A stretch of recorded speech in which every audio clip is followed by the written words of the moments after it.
What's up, guys? I'm so excited to teach you how to pour a bowl of cereal. So, in this training, I'm going to explain and provide instructions on how to pour a bowl of cereal, why we do it, just everything in mind-numbing detail. And this might seem silly, but it's critical that everything is documented kind of in this manner. Not kind of, definitely in this manner, because we want to avoid having issues.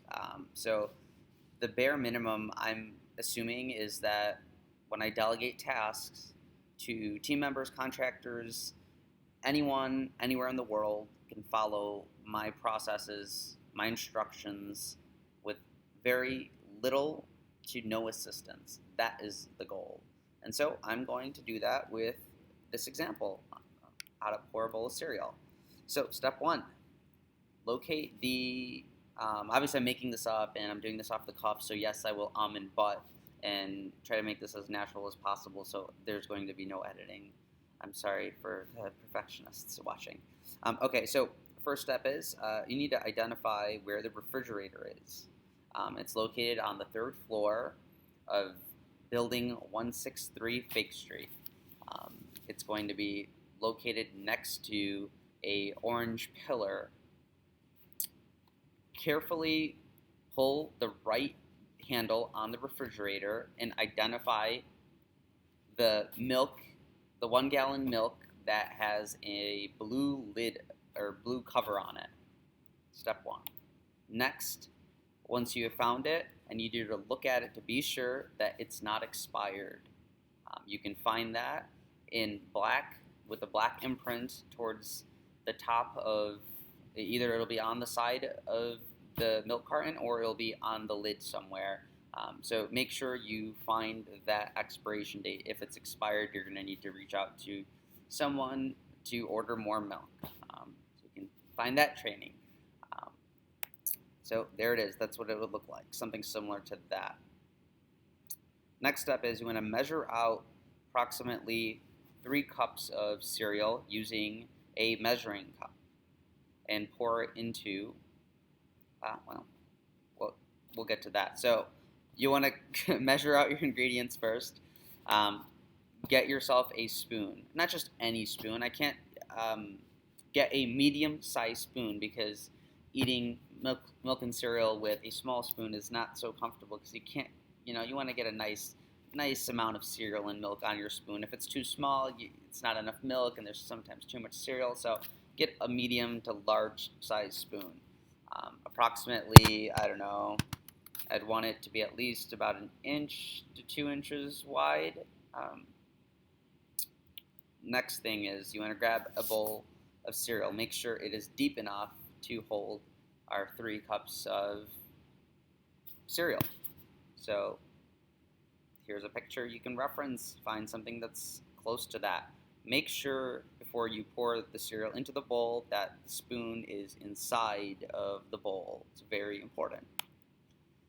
Next thing, what you want to do is once the cereal is added to the bowl is to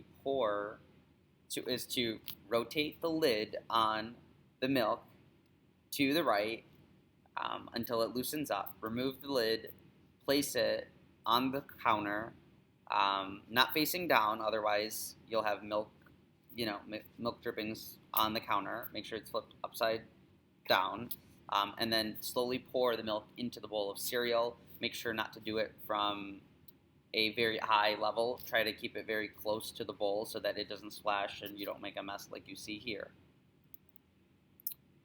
Once you're done pouring your milk and cereal, immediately take the cereal and place it in a Ziploc bag to prevent it from getting bad.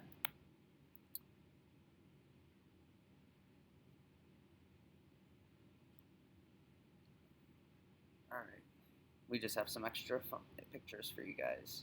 Okay, hopefully you can see that, the instruction needs to be mind-numbing. And as silly as it seems to provide instructions on pouring a bowl of cereal, it's really not, it's not silly. It's not silly to be this detailed. And everything should be mind-numbingly detailed so that there are no errors, there are no issues, and they can be prevented. And so you can create these trainings using, a screen recording like I just did. You can put your face in there if you'd like, or you can take screenshots and annotate them. I also love using voice memos for my recordings, where I just take my iPhone, I open up voice memos, and I just speak into it, and then I later can transcribe it myself or send it to a VA or someone to make the changes. But literally every single process, everything that you want to delegate needs to be done by you first, so you understand how it's done. You are the expert. Once you feel comfortable in it, then you can go ahead and create a training for it and then delegate it. Now, as team members work on this, what you want to do is have them contribute and optimize and improve. Maybe the large spoon that they find is not great, or it doesn't work for them or something. I don't know, that's a bad example, but whatever issues they have, they'll have the ability to edit that process, those steps, and improve it over time. And if they're pouring milk and cereal every single day, by the end of the second or third month, they're gonna have this process optimized. If this video actually helped you and added some value in your life, I'd love for you to help me out and subscribe to my YouTube channel. I just made it, so this is the very first video, so I feel lonely. I have 0 subs. So send some love, subscribe. You can add me on social at the ZLE. My YouTube channel is also the ZLE. Blog, everything is at the ZLE. So super easy to find if I could help.